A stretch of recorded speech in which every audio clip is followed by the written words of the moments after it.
சட்டமன்ற தேர்தல் முன்னேற்பாடுகள் தொடர்பாக இந்திய தேர்தல் துணை ஆணையர் தலைமையிலான குழுவினர் தமிழ்நாடு அதிகாரிகளோடு ஆலோசனை மேற்கொண்டனர். இதில் தமிழ்நாடு தேர்தல் அதிகாரி அர்ச்சனா பட்நாயக் மற்றும் வருமான வரித்துறை, சுங்கத்துறை, காவல்துறை உள்ளிட்ட 20க்கும் மேற்பட்ட துறையின் ஒருங்கிணைப்பு அலுவலர்கள் பங்கேற்றனர்.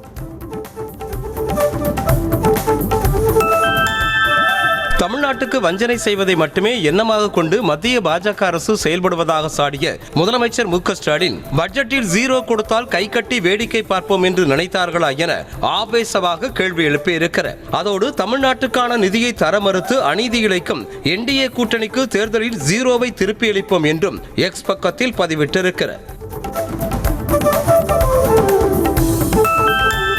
மறைந்த முன்னாள் முதலமைச்சர் ஜெயலலிதாவின் 78வது பிறந்த நாளை கொண்டாடும் விதமாக வரும் 25ஆம் தேதி முதல் 27ஆம் தேதி வரை பொதுக்கூட்டங்கள் நடத்த பொதுச் செயலாளர் எடப்பாடி பழனிசாமி உத்தரவிட்டிருக்கிறார். இதில் வரும் 25ஆம் தேதி சென்னையை அடுத்த மதுரவாயலில் நடக்கும் பொதுக்கூட்டத்தில் EPS பங்கேற்க உள்ளதாகவும் அறிவிக்கப்பட்டுள்ளது.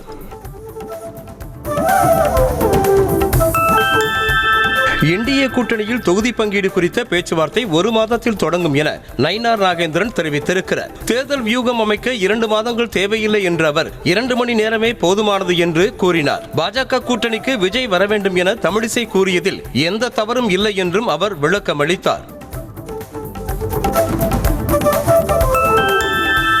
யாரோ எழுதி கொடுப்பதை பேசும் எடப்பாடி பழனிசாமிக்கு வரலாறு எப்படி தெரியும் என தமிழ்நாடு காங்கிரஸ் கமிட்டி தலைவர் செல்வ பெருந்தகை விமர்சித்திருக்கிறார். காங்கிரசுடன் கூட்டணி வைத்துக் கொண்டு ஹிந்தி திணிப்பு பற்றி திமுக பேசலாமா என விமர்சித்த EPSக்கு பதிலடி கொடுத்த அவர், தமிழ்நாட்டில் இருமொழிக் கொள்கை கடைபிடிக்கப்படும் என நேரு உத்தரவாதம் அளித்த வரலாறு தெரியுமா என வினவினார். ஒரே நேரத்தில் 2 கூட்டணிகளோடு பேச்சுவார்த்தை நடத்தி வருவதாக வெளியான தகவலுக்கு தேமுதிக பொதுச் செயலாளர் பிரேமலதா விஜயகாந்த் மறுப்பு தெரிவித்திருக்கிறார். சென்னை கோயம்பேட்டில் உள்ள கட்சி அலுவலகத்தில் பேட்டியளித்த அவர், தொண்டர்கள் விரும்பும் கட்சியுடன் தான் கூட்டணி அமையும் என உறுதியாக கூறினார். சேலத்தில் தாவைக்க தலைவர் விஜயின் நிர்வாகிகள் சந்திப்பு கூட்டம் நடைபெற உள்ளது. சேலம் மாவட்டம் சீலநாயக்கன்பட்டியில் KVB கார்டன் உள்வளாகத்தில் நண்பகல் 12 மணி முதல் 3 மணி வரை நடைபெற உள்ளது. காவல்துறை அனுமதிக்கான வழிகாட்டு நெறிமுறைகளின்படி இந்த நிகழ்ச்சியானது முழுக்க அனுமதி பெற்றவர்களுக்கான சந்திப்பு நிகழ்ச்சியாக ஏற்பாடு செய்யப்பட்டுள்ளது. அரசு அனுமதியின்றி சட்டவிரோதமாக ஆற்று மணலை பதுக்கியதாக முன்னாள் அமைச்சர் MR விஜயபாஸ்கர் உட்பட 2 மீது வழக்கு பதிவு செய்த போலீசார் 150 டன்னிற்கு மேலாக மணலை பறிமுதல் செய்தனர். MR விஜயபாஸ்கருக்கு சொந்தமான இடத்தில் அரசு அனுமதியின்றி சட்டவிரோதமாக ஆற்று மணல் கொட்டி வைக்கப்பட்டிருந்ததாக கிராம நிர்வாக அலுவலர் அளித்த புகாரின் பேரில் நடவடிக்கை எடுக்கப்பட்டுள்ளது. தமிழ்நாடு சட்ட ஒழுங்கு DGP தேர்வு செய்வதற்கான பெயர்களை UPSCக்கு 1 வாரத்திற்குள் பரிந்துரை செய்ய வேண்டும் என தமிழ்நாடு அரசுக்கு உச்சநீதிமன்றம் உத்தரவிட்டுள்ளது. இதற்காக அதிகாரிகள் மண்டல சட்டம் ஒழுங்கு, உளவுத்துறை உள்ளிட்ட 4 பிரிவுகளில் ஏதேனும் ஒரு பிரிவில் குறைந்தபட்சம் 10 ஆண்டுகள் அனுபவம் வாய்ந்தவராக இருக்க வேண்டும் என்ற விதியில் தமிழகத்திற்கு தளர்வும் அளித்துள்ளது.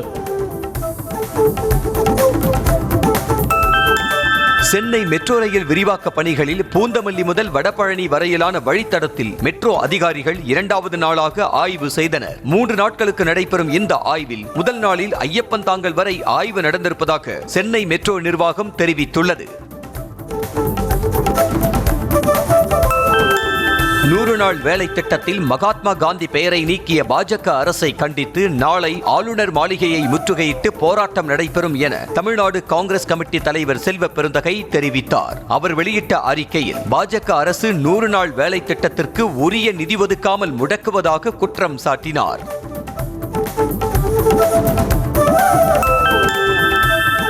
மத்திய உள்துறை அமைச்சர் அமித் ஷா இன்று தமிழ்நாடு வருகிறார். புதுச்சேரி, காரைக்காலில் நடைபெறும் நிகழ்ச்சிகளில் பங்கேற்பதற்காக அமித் ஷா இன்றிரவு திருச்சிக்கு வருகிறார். அங்கு தங்கும் அவர் தமிழக பாஜக தேர்தல் பொறுப்பாளர் பியூஷ் கோயலுடன் ஆலோசனை மேற்கொள்ள உள்ளார். பாஜக போட்டியிட உள்ள தொகுதிகளை இன்றே இறுதி செய்ய உள்ளதாக தகவல் வெளியாகியுள்ளது. மத்திய அரசின் நிதி என்பது ஒவ்வொரு இந்திய குடிமகனின் கடின உழைப்பால் கிடைத்த பங்களிப்பு என்றும் அதை அரசியல் தேவைகளுக்காக வீணடிக்க முடியாது என்றும் மத்திய நிதி அமைச்சர் நிர்மலா சீதாராமன் தெரிவித்தார். நிதி விடுவிப்பு தொடர்பாக எதிர்க்கட்சிகள் எழுப்பிய கேள்விகளுக்கு பதிலளித்த அவர், மத்திய அரசின் நிதி இலவச பணக்குவியல் அல்ல என்றார். கேரளத்தில் பாஜகவின் வளர்ச்சியில் திருவனந்தபுரம் மாநகராட்சி தேர்தல் பாஜக வெற்றி ஒரு மைல்கல் என பிரதமர் மோடி பெருமிதம் தெரிவித்தார். கேரளாவில் உள்ளாட்சி தேர்தலில் வெற்றி பெற்ற கவுன்சிலர்களை சந்தித்து பிரதமர் மோடி வாழ்த்து தெரிவித்தார். அவர்களை பாராட்டி பேசிய பிரதமர் மோடி வரும் சட்டமன்ற தேர்தலில் வென்று பாஜக ஆட்சி அமைக்க பாடுபட வேண்டும் என்று கூறினார். ராகுல் காந்தி பொய் பேசுவதில் சாதனை படைத்து வருவதாக மத்திய வேளாண் துறை அமைச்சர் சிவராஜ் சிங் சௌஹான் கடுமையாக சாடினார். விவசாயிகள் நலனுக்கும் ராகுலுக்கும் தொடர்பில்லை என்றும் நாட்டின் நலன்களுக்கு எதிராகவே பொய் பரப்பி வருவதாகவும் குற்றம் சாட்டினார். மேலும் அமெரிக்காவுடனான வர்த்தகத்தால் இந்திய விவசாயிகள் பாதுகாக்கப்படுவதாகவும் சிவராஜ் சிங் சௌஹான் திட்டவட்டமாக கூறினார். காசா அமைதி குழுவில் சேருவது பற்றி இந்தியா பரிசீலித்து வருவதாக வெளியுறவுத்துறை அமைச்சகம் தெரிவித்துள்ளது. இது தொடர்பாக செய்தியாளர்களிடம் பேசிய வெளியுறவுத்துறை செய்தி தொடர்பாளர் ரந்தீர் ஜெய்ஸ்வால் அமெரிக்காவின் அழைப்பை ஏற்பது தொடர்பாக இந்தியா தொடர்ந்து ஆராய்ந்து வருவதாகவும் மேற்கு ஆசியாவில் அமைதி மற்றும் ஸ்திரத்தன்மையை உறுதிப்படுத்துவதே இந்தியாவின் நோக்கம் எனவும் தெரிவித்துள்ளார்.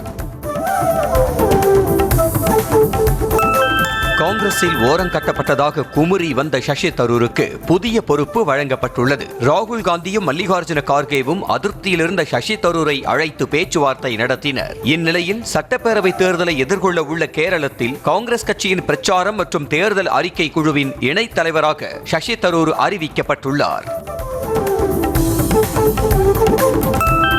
நாடாளுமன்றத்தில் பட்ஜெட் விவாதத்தின் போது திரிணாமுல் காங்கிரஸ் எம்பிக்கள் கதை பேசி சிரித்துக் கொண்டிருந்த வீடியோ வெளியாகியுள்ளது. எம்பி சந்திரசேகர் ஆசாத் அவையில் உரையாற்றிக் கொண்டிருந்த போது திரிணாமுல் காங்கிரஸ் எம்பிக்கள் சௌகதா ராய் மற்றும் ஜூன் மாலியா சிரித்துக் கொண்டு அரட்டை அடித்துக் கொண்டிருந்தனர். இந்த வீடியோ தற்போது இணையத்தில் வெளியாகி கடும் விமர்சனங்களை பெற்று வருகிறது. புதிய பாதுகாப்பு ஒப்பந்தத்தின் கீழ் பிரிட்டிஷ் விரைவு ஜெட் விமானிகளுக்கு முதன்முறையாக இந்திய விமானப்படையினர் பயிற்சி அளிக்க உள்ளனர். இந்திய விமானப்படை 3 தகுதி வாய்ந்த விமான பயிற்றுநர்களை யூகேவில் உள்ள ராயல் விமானப்படைக்கு அனுப்பி பிரிட்டிஷ் விரைவு ஜெட் விமானிகளுக்கான பயிற்சியை வழங்கும் என தெரிவிக்கப்பட்டுள்ளது. தமிழ்நாட்டில் இதுவரை 2172 கோடி ரூபாய் மதிப்பீட்டில் 10 லட்சம் மடிக்கணினிகள் வழங்கப்பட்டுள்ளதாக அமைச்சர் மா சுப்பிரமணியன் தெரிவித்தார். சென்னை சைதாப்பேட்டையில் நடைபெற்ற நிகழ்ச்சியில் பேசிய அவர் தமிழ்நாட்டில் 50 வருடத்திற்கு முன் விவசாயத்தை தவிர எந்த தொழிலும் யாருக்கும் தெரியாது என்றும் தற்போது AI டெக்னாலஜி வரை தெரிந்து வைத்திருப்பதாக கூறினார். 2026-27 நிதியாண்டுக்கான பட்ஜெட் இன்னும் தாக்கல் செய்யப்படாத நிலையில் மாநில நெடுஞ்சாலைத்துறைக்கு 2000 கோடி ரூபாய் ஒதுக்கி தமிழ்நாடு அரசு அரசாணை வெளியிட்டுள்ளது அதிர்ச்சி அளிப்பதாக நயினார் நாகேந்திரன் தெரிவித்துள்ளார். மேலும் சென்னை மாநகராட்சி நாளொன்றுக்கு சராசரியாக 40 டெண்டர்களை வெளியிட்டு 4000 கோடிக்கான பணிகளை விரைந்து முடிக்க அவசர கதியில் செயல்படுவது பல சந்தேகங்களை கிளப்புவதாக கூறியுள்ளார். யார் யாரோடு சேர்ந்தாலும் சேராமல் இருந்தாலும் 2வது இடம் யாருக்கு என்பதுதான் தமிழ்நாட்டில் போட்டியே தவிர முதலிடத்தில் எப்போதும் திமுக தான் இருக்கும் என அமைச்சர் கோவி செழியன் தெரிவித்தார். மயிலாடுதுறை மாவட்டம் சீர்காழியில் செய்தியாளர்களை சந்தித்த அவர் எந்த சூழ்நிலையில் மத்திய அரசு சதி செய்தாலும் அதை எதிர்கொண்டு வெற்றி பெறுவோம் என்றார். அதிமுகவின் ஆட்சி டெல்லி ஆட்சியாக இருந்தாலும் இருந்துவிட்டு போகட்டுமே என்று அக்கட்சியின் முன்னாள் அமைச்சர் திண்டுக்கல் சீனிவாசன் கூறினார். திண்டுக்கல்லில் செய்தியாளர்களை சந்தித்த அவர் திமுகவை தவிர்த்து தமிழ்நாட்டில் யார் ஆட்சிக்கு வந்தாலும் அது டெல்லியின் ஆட்சியாகத்தான் இருக்கும் என்று முதலமைச்சர் மு.க. ஸ்டாலின் பேசியது குறித்த கேள்விக்கு பதிலளித்தார்.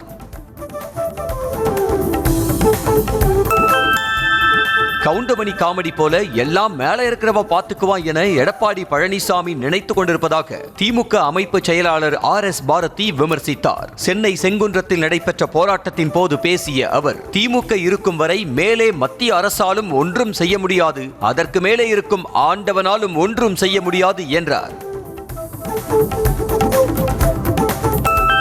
ஆட்சி மாற்றம் வேண்டும் என்பதில் தமிழ்நாடு மக்கள் உறுதியாக உள்ளதாக அதிமுக முன்னாள் அமைச்சர் CV சண்முகம் தெரிவித்தார். விழுப்புரத்தில் நடைபெற்ற அதிமுக செயல் வீரர்கள் கூட்டத்தில் பங்கேற்று பேசிய அவர் திமுக ஆட்சியில் எமர்ஜென்சி போன்ற ஒரு நிலை நிலவுவதாக குற்றம் சாட்டினார்.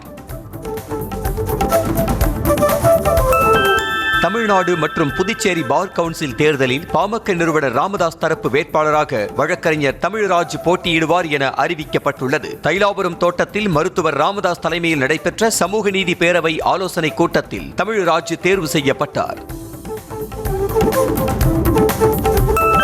2026 தேர்தலில் திமுக எதிர்க்கட்சியாக கூட வெற்றி பெற்று வர முடியாது என்று அதிமுக முன்னாள் அமைச்சர் செல்லூர் ராஜு தெரிவித்தார். திமுகவுடன் அதன் கூட்டணி கட்சிகள் தாலி கட்டிய மனைவி போல உள்ளதாகவும் காங்கிரஸ் இப்போதுதான் போர்க்குரல் எழுப்பியிருப்பதாக கூறியவர் திருமாவளவன் போர்க்குரல் எழுப்பி அடங்கிவிட்டதாக செல்லூர் ராஜு விமர்சனம் செய்தார். சேலம் சீலநாயக்கன்பட்டியில் நடைபெறும் நிர்வாகிகள் கூட்டத்தில் அனுமதி அட்டை வழங்கிய 5000 பேர் மட்டுமே உள்ளே அனுமதிக்கப்படுவார்கள் என தாவேக சேலம் மத்திய மாவட்ட செயலாளர் பார்த்திபன் தெரிவித்தார். செய்தியாளர்களை சந்தித்த அவர் தொண்டர்கள் ரசிகர்கள் யாருக்கும் அனுமதி இல்லை எனவும் யாரும் வரவேண்டாம் எனவும் கேட்டுக் கொண்டார். ஆளே இல்லாத கட்சி கூட பொதுக்கூட்டம் நடத்தினால் கூட்டம் வரத்தான் செய்யும் என தாவேக்கவை அதிமுக முன்னாள் துணை சபாநாயகர் பொள்ளாச்சி ஜெயராமன் விமர்சனம் செய்தார். திருப்பூர் மாவட்ட ஆட்சியர் அலுவலகத்தில் செய்தியாளர்களுக்கு பேட்டி அளித்த அவர் 10 நாட்களாக போராட்டம் நடத்தி வரும் சத்துணவு மற்றும் அங்கன்வாடி ஊழியர்களின் கோரிக்கைகளை திமுக அரசு நிறைவேற்ற வேண்டும் என்றார். தனிப்பெரும்பான்மை பெற்று திமுக ஆட்சி அமைக்கும் போது பங்கு என்ற கோரிக்கைகள் எல்லாம் எடுபடாது எனவும் ஏற்கப்படாது என்றும் மதிமுக பொதுச் செயலாளர் வைகோ தெரிவித்தார். தூத்துக்குடி மாவட்டம் கோவில்பட்டியில் செய்தியாளர்களை சந்தித்த அவர் திமுக கூட்டணியில் உறுதியாக இருப்பதாக கூறினார். நிலம் மோசடி செய்ததாக மேலும் ஒரு வழக்கில் EVP சந்தோஷ் ரெட்டியை ஆவடி மத்திய குற்றப்பிரிவு போலீசார் கைது செய்து சிறையில் அடைத்தனர். செம்பரம்பாக்கம் EVP பிலிம் சிட்டி பகுதியில் தனக்கு சொந்தமான 11 ஏக்கர் நிலத்திற்கு போலி ஆவணங்கள் தயார் செய்து தனியார் கட்டுமான நிறுவனத்திற்கு கொத்தகைக்கு விட்டதாக செல்வராஜ் என்பவர் புகார் அளித்தார். சென்னை உயர்நீதிமன்றம் அறிவுறுத்தலின்படி மெரினா கடற்கரையில் 300 வியாபாரிகளுக்கான கடைகள் ஒதுக்கீட்டிற்கான குலுக்கல் ரிப்பன் மாளிகை வளாகத்தில் அமைந்துள்ள அம்மா கூட்டரங்கில் நடைபெற்றது. இதில் தேர்வு செய்யப்பட்ட ஒதுக்கீட்டுதாரர்களின் விவரங்கள் சென்னை மாநகராட்சி அறிவிப்பு பலகை மற்றும் வலைத்தளத்தில் பதிவேற்றம் செய்யப்பட்டது. கன்னியாகுமரி மாவட்டம் ஆரல்வாய்மொழி அருகே முகமூடி அணிந்த 2 மர்ம நபர்கள் பயங்கர ஆயுதங்களுடன் வீட்டில் புகுந்து திருட முயன்ற CCTV காட்சி வெளியாகியுள்ளது. தனது தொழில் சம்பந்தமாக வெளியூருக்கு சென்ற செந்தில்குமார் வீட்டிற்கு வந்து பார்த்தபோது கதவு உடைக்கப்பட்டதை கண்டு அதிர்ச்சியடைந்து CCTV காட்சிகளை ஆராய்ந்தார். மத்திய பாஜக அரசை கண்டித்து திருவண்ணாமலை மாவட்டம் கீழ்பெண்ணாத்தூர் அருகே நடைபெற்ற ஆர்ப்பாட்டத்தில் துணை சபாநாயகர் பிச்சாண்டி பேச்சால் சலசலப்பு ஏற்பட்டது. ஒரு திட்டத்திற்கும் பணம் ஒதுக்காமல் தமிழ்நாட்டை வஞ்சிக்கக்கூடிய ஒரு அரசாக திமுக இருக்கிறது என பேசினார். காரைக்காலில் 17 வயது சிறுமியை திருமணம் செய்வதாக ஆசை வார்த்தை கூறி பாலியல் வன்கொடுமை செய்த வழக்கில் 21 வயதான இளைஞருக்கு 20 ஆண்டுகள் சிறை தண்டனை விதித்து போக்சோ நீதிமன்றம் தீர்ப்பு வழங்கியுள்ளது. கோட்டாச்சேரி காளிக்குப்பம் பகுதியைச் சேர்ந்த மதிபாலன் என்பவர் 2019ஆம் ஆண்டு 17 வயது சிறுமியை சவுக்கு காட்டிற்கு அழைத்துச் சென்று பாலியல் வன்கொடுமை செய்ததாக கைது செய்யப்பட்டார். ஹொசூரில் பழுதடைந்த சாலையை சரி செய்ய கோரி சாலை மறியல் போராட்டத்தில் ஈடுபட்ட அப்பகுதி மக்கள் 50க்கும் மேற்பட்டோரை போலீசார் கைது செய்தனர். அலசந்தம் சாலையில் குடிநீர் விநியோகம் செய்வதற்காக ராட்சத குழாய்கள் அமைப்பதற்காக பள்ளம் தோண்டப்பட்ட நிலையில் அதனை மாநகராட்சி நிர்வாகம் சரி செய்யவில்லை என மக்கள் குற்றம் சாட்டினர். நாமக்கல் மாவட்டம் பரமத்தி அருகே மணியனூர் ஊராட்சியில் கடந்த 10 நாட்களாக குடிநீர் வராததால் மக்கள் காலி குடங்களுடன் சாலை மறியலில் ஈடுபட்டனர். தகவல் அறிந்து வந்த ஊராட்சி ஒன்றிய அலுவலர் பேச்சுவார்த்தை நடத்தி 2 நாட்களுக்குள் குடிநீர் பிரச்சனையை தீர்த்து வைப்பதாக உறுதி அளித்ததை அடுத்து அனைவரும் கலைந்து சென்றனர். உதவித்தொகையை உயர்த்தி வழங்க கோரி நாமக்கல் மாவட்டம் திருச்செங்கோட்டில் சாலை மறியல் போராட்டத்தில் ஈடுபட்ட மாற்றுத்திறனாளிகளை போலீசார் கைது செய்தனர். தமிழ்நாடு மாற்றுத்திறனாளிகள் மற்றும் பாதுகாப்போர் உரிமைகள் சங்கம் சார்பில் நடைபெற்ற சாலை மறியல் போராட்டத்தில் தமிழ்நாடு அரசு கோரிக்கைகளை நிறைவேற்ற கோரி முழக்கங்கள் எழுப்பினர். புதுக்கோட்டை அருகே தனியாருக்கு சொந்தமான நிலத்தில் அமைக்கப்பட்ட மின்வேலியில் சிக்கி காயமடைந்த பெண் மருத்துவமனையில் அனுமதிக்கப்பட்டுள்ள நிலையில் பொதுமக்கள் போராட்டம் நடத்தினர். கௌதாரிப்பட்டியில் உள்ள 30 ஏக்கர் நிலத்தில் உரிய அனுமதியின்றி மின்வேலி வைக்கப்பட்டதாக கூறி மக்கள் போலீசாருடன் வாக்குவாதம் செய்தனர். ராமநாதபுரம் மாவட்டம் பரமக்குடி அருகே செங்கல் சோலையில் பணியாற்றி வந்த வடமாநில தொழிலாளி மண் பிசையும் கலவை இயந்திரத்தில் சிக்கி உயிரிழந்தார். மேற்கு வங்கத்தைச் சேர்ந்த 46 வயதான சக்தி படாதாஸ் என்பவர் சிறகிக்கோட்டை கிராமத்தில் உள்ள செங்கல் சோலையில் பணியாற்றி வந்த நிலையில் மண் பிசையும் இயந்திரத்தை சுத்தம் செய்தபோது எதிர்பாராத விதமாக அந்த இயந்திரத்தில் சிக்கி பலியானார். தேனி மாவட்டம் வீரபாண்டி கௌமாரியம்மன் கோயில் சித்திரை திருவிழாவில் ராட்டினம் அமைக்க விடப்பட்ட ஏலத்தில் ஒப்பந்ததாரர்கள் யாரும் பங்கேற்காததால் ஏலம் விடுவது ஒத்திவைக்கப்பட்டது. 3.5 கோடிக்கு ஏலத்தொகை நிர்ணயிக்கப்பட்ட நிலையில் காவல்துறையின் நேர கட்டுப்பாடு கெடுபிடியால் ஏலம் எடுப்பதை ராட்டின ஒப்பந்ததாரர்கள் புறக்கணித்ததாக கூறப்படுகிறது. கடந்த 2024ஆம் ஆண்டு நடைபெற்ற வழிப்பறி சம்பவத்தில் தொடர்புடைய குற்றவாளிகள் 3 பேருக்கு 7 ஆண்டுகள் சிறை தண்டனை விதித்து கும்பகோணம் கூடுதல் மாவட்ட நீதிபதி தீர்ப்பு வழங்கினார். கும்பகோணம் புதிய பேருந்து நிலையம் அருகே கணேசன் என்பவரை 3 பேர் கொண்ட கும்பல் கட்டையால் தாக்கிவிட்டு பணம், லேப்டாப்பை பறித்து சென்றது. நெல்லை மாவட்டம் களக்காடு அருகே வேலை கொடுத்த உறவினர் வீட்டிலேயே பணம் மற்றும் நகையை திருடி ஆன்லைன் ரம்மி விளையாட்டில் அழித்த நபரை போலீசார் தேடி வருகின்றனர். உறவினர் வீட்டில் திருடியதை நாங்கள் தட்டி கேட்டதால் தங்களது மகன் செந்தில் முருகன் வீட்டை விட்டு வெளியேறியதாக பெற்றோர்கள் புகார் அளித்துள்ளனர். திருப்பூர் மாவட்டம் அவிநாசி மற்றும் திருமுருகன் பூண்டி ஒன்றியங்களில் 12,64,00,000 ரூபாய் மதிப்பிலான பல்வேறு திட்டங்களுக்கு அடிக்கல் நாட்டுதல் மற்றும் திறப்பு விழா நடைபெற்றது. இந்நிகழ்ச்சியை நாடாளுமன்ற உறுப்பினர் ராசா தொடங்கி வைத்தார். திருவள்ளூரில் 200 கோடி ரூபாய் மதிப்பீட்டில் கட்டப்பட்ட மருத்துவமனை பராமரிப்பு இல்லாமல் இருப்பதாக புகார் எழுந்துள்ளது. குறிப்பாக மருத்துவமனை வளாகம் முழுவதும் ஆங்காங்கே கழிவுநீர் ஆறு போல் ஓடுவதால் நோய் தொற்று எளிதில் பரவும் அபாயம் ஏற்பட்டுள்ளதாக மக்கள் அச்சம் தெரிவிக்கின்றனர். பெண்களின் பாதுகாப்பை உறுதி செய்ய தவறியதாக கூறி திமுக அரசை கண்டித்து தேசிய ஜனநாயக கூட்டணி சார்பில் ராணிப்பேட்டை மாவட்டம் வாலாஜாபேட்டையில் கண்டன ஆர்ப்பாட்டம் நடைபெற்றது. ராணிப்பேட்டை மேற்கு மாவட்ட அதிமுக செயலாளர் SM சுகுமார் உள்ளிட்ட ஏராளமானோர் கலந்து கொண்டு திமுக அரசை கண்டித்து கண்டன முழக்கங்களை எழுப்பினர். கிருஷ்ணகிரி மாவட்டம் ஹசூரில் குடிநீர் விநியோகத்திற்காக ராட்சத குழாய் பதிக்க தோண்டப்பட்ட பள்ளங்களை மூடி சாலையை சீரமைக்க கோரி மக்கள் சாலையில் அமர்ந்து போராட்டத்தில் ஈடுபட்டனர். போலீசாரின் பேச்சுவார்த்தைக்கு பின்னும் போராட்டம் கைவிடாததால் 50க்கும் மேற்பட்ட போராட்டக்காரர்களை போலீசார் கைது செய்தனர். சென்னை தரமணியில் அங்கன்வாடி ஊழியர்கள் மற்றும் உதவியாளர்கள் பணி நிரந்தரம், காலமுறை ஊதியம் உள்ளிட்ட 13 அம்ச கோரிக்கைகளை வலியுறுத்தி 10வது நாளாக போராட்டத்தில் ஈடுபட்டனர். கொளுத்தும் வெயிலின் காரணமாக புடவைகளால் பந்தலிட்டு அமர்ந்தனர். ராமேஸ்வரம் ராமநாத சுவாமி கோவிலுக்கு சுவாமி தரிசனம் செய்ய வந்த வெளிநாட்டு இந்து பக்தர்களை கிறிஸ்தவர்கள் என்று நினைத்து கோயில் நிர்வாகம் அவமதித்து திருப்பி அனுப்பிய சம்பவம் அதிர்ச்சியை ஏற்படுத்தி இருக்கிறது. ருத்ராபிஷேக பூஜை செய்வதற்காக 15,000 ரூபாய் செலுத்தி ரசீது பெற்ற நிலையில் கோயில் குருக்கள் கண்ணப்பன் பூஜை செய்ய மறுத்ததாக சொல்லப்படுகிறது. ராமநாதபுரம் மாவட்டம் திருவாடானையில் மத்திய அரசை கண்டித்து மதசார்பற்ற முற்போக்கு கூட்டணி சார்பில் நடைபெற்ற ஆர்ப்பாட்டத்தில் காங்கிரஸ் கட்சியினர் பங்கேற்காமல் புறக்கணித்தனர். மத்திய பட்ஜெட்டில் குறைந்த நிதி ஒதுக்கீடு செய்து தமிழ்நாட்டை வஞ்சிப்பதை கண்டித்து நடைபெற்ற ஆர்ப்பாட்டத்தில் காங்கிரஸ் கட்சியினர் ஒருவர் கூட பங்கேற்கவில்லை.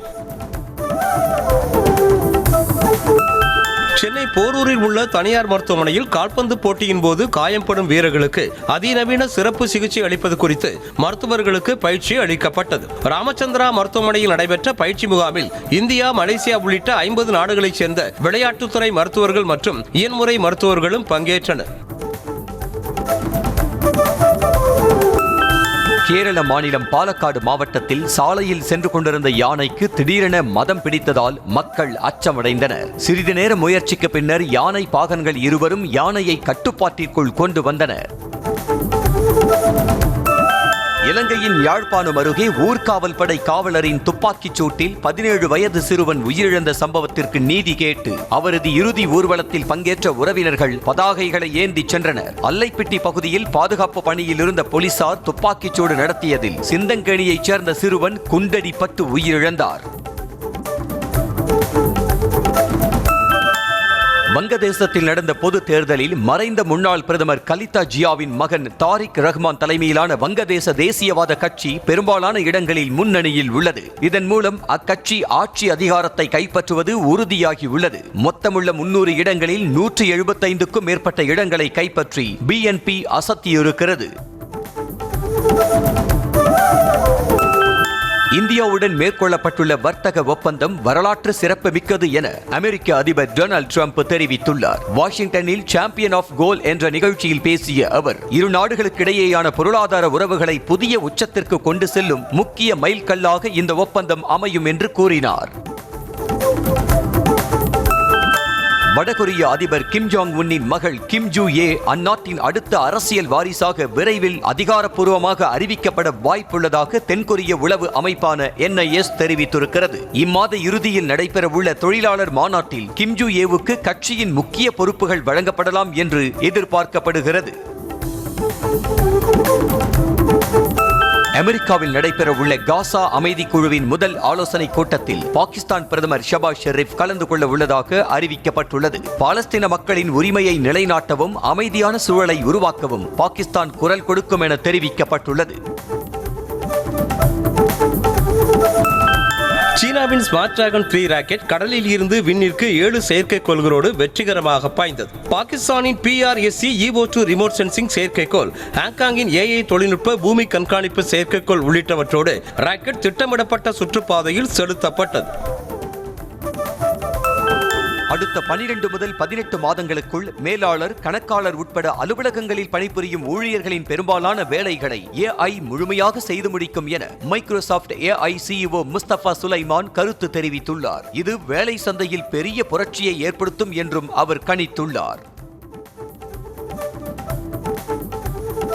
T20 உலகக்கோப்பை லீக் போட்டியில் நமீபியாவை 93 ரன்கள் வித்தியாசத்தில் வீழ்த்தி இந்தியா வெற்றி பெற்றது. முதலில் பேட்டிங் செய்த இந்திய அணி 20 ஓவர்கள் முடிவில் 9 விக்கெட்டுகள் இழப்பிற்கு 209 ரன்கள் குவித்தது. இதனைத் தொடர்ந்து 210 ரன்கள் எடுத்தால் வெற்றி என்ற இலக்குடன் களமிறங்கிய நமீபியா அணி 18.2 ஓவர்களில் அனைத்து விக்கெட்டுகளையும் இழந்து 116 ரன்கள் மட்டுமே எடுத்தது. நமீபியாவுக்கு எதிரான போட்டியில் இந்திய அணி 6.5 ஓவர்களில் 100 ரன்களை கடந்ததன் மூலம் T20 உலகக்கோப்பை வரலாற்றில் அதிவேகமாக 100 ரன்கள் குவித்த அணி என்ற சாதனையை படைத்தது. கடந்த 2014ஆம் ஆண்டு நடந்த உலகக்கோப்பை தொடரில் அயர்லாந்துக்கு எதிரான போட்டியில் நெதர்லாந்து அணி 7 ஓவர்களில் 100 ரன்கள் எடுத்ததே சாதனையாக இருந்தது குறிப்பிடத்தக்கது. T20 உலகக்கோப்பை கிரிக்கெட்டில் சென்னை சேப்பாக்க மைதானத்தில் இன்று நெதர்லாந்து, அமெரிக்கா அணிகளுக்கிடையே போட்டி நடைபெறுகிறது. இதுவரை நடந்த 2 போட்டிகளுக்கும் அதிக அளவிலான ரசிகர்கள் நேரில் வந்து கண்டுகளித்து மிகப்பெரிய ஆதரவை தந்திருந்தனர். இத்தாலியைச் சேர்ந்த சுழற்பந்து வீச்சாளர் கிறிஸ்டியன் கலுகமாகே பீட்சா தயாரிக்கும் வேலையை விட்டுவிட்டு தற்போது T20 உலகக்கோப்பையில் விளையாடி வருவது அனைவரின் கவனத்தையும் ஈர்த்துள்ளது. இதுகுறித்து பேசிய கிறிஸ்டியன் கலுகமாகே தற்போது கிரிக்கெட்டுடன் அந்த வேலையில் கவனம் செலுத்தினாலும் வருங்காலத்தில் கிரிக்கெட் மட்டுமே விளையாட வேண்டும் என்பதில் உறுதியாக உள்ளதாக தெரிவித்துள்ளார். ராஜஸ்தான் ராயல்ஸ் அணியின் புதிய கேப்டனை இன்று மாலை 4 மணிக்கு அறிவிக்க உள்ளதாக அணி நிர்வாகம் தெரிவித்துள்ளது. சென்னை அணியிடமிருந்து ஜடேஜாவை ட்ரேட் மூலம் வாங்கிய ராஜஸ்தான் அணி அவரை கேப்டனாக நியமிக்கும் என்று எதிர்பார்க்கப்படுகிறது. பாகிஸ்தான் கிரிக்கெட் அணியின் சுழற்பந்து வீச்சாளர் உஸ்மான் தாரிக்கின் பந்துவீச்சு ICC விதிகளுக்கு புறம்பாக உள்ளதாக இலங்கை அணியின் முன்னாள் சுழற்பந்து ஜாம்பவான் முத்தையா முரளிதரன் கருத்து தெரிவித்திருக்கிறார். பந்துவீச்சின் போது உஸ்மான் தாரிக்கின் முழங்கை வளைந்து செல்வதாகவும் ICC ஏன் இன்னும் நடவடிக்கை எடுக்காமல் இருக்கிறது எனவும் அவர் கேள்வி எழுப்பினார். D56 படம் தனக்கும் தனுஷுக்கும் மிகப்பெரிய படமாக இருக்கும் என இயக்குனர் மாரி செல்வராஜ் தெரிவித்துள்ளார். இது அரசியல் கூறுகளை கொண்ட ஒரு கற்பனை கால படம் என்றும் கர்ணன், பரியேறும் பெருமாள், பைசன் மற்றும் மாமன்னன் போன்றவர்களின் உலகங்களுக்கு முன்பே சாதி பாகுபாட்டின் தொடக்கத்தை ஆராய்ந்து அதனை நிறுத்தினால் என்ன நடக்கும் என்று கற்பனை செய்வதற்கும் முன்பே ஒரு தொடக்க புள்ளியாக இந்த படம் செயல்படும் என மாரி செல்வராஜ் கூறினார். காதலர் தினத்தை ஒட்டி நாளை மௌனம் பேசியதே படம் மறு வெளியீடு செய்யப்படவிருக்கும் நிலையில் நடிகை த்ரிஷா மகிழ்ச்சி தெரிவித்து வீடியோ வெளியிட்டுள்ளார். அதில் என்னுடைய முதல் படம் மௌனம் பேசியதே என்றும் இங்கிருந்துதான் எல்லாமே தொடங்கியதாகவும் கூறியுள்ளார். இந்நிலையில் தன்னுடைய அடுத்த படமும் சூர்யாவுடன் நடித்த கருப்பு தான் என்பதால் ஒரு வட்டத்தை நிறைவு செய்ததாக தாம் உணர்வதாக த்ரிஷா தெரிவித்தார். உலகம் முழுவதும் வசூல் வேட்டையில் கலக்கிய F1 திரைப்படத்தின் 2ஆம் பாகம் உருவாகும் என தயாரிப்பாளர் ஜெர்ரி புரூக்ஹைமர் உறுதியாக தெரிவித்துள்ளார். ஜோசப் கோசின்ஸ்கி இயக்கி பிராட் பிட் நடிப்பில் இந்தியாவில் கடந்த ஆண்டு ஜூன் 27ஆம் தேதி வெளியான F1 திரைப்படம் F1 ரேசிங் உலகத்தை தத்ரூபமாக காட்சிப்படுத்தியதற்காக பாராட்டை பெற்றது.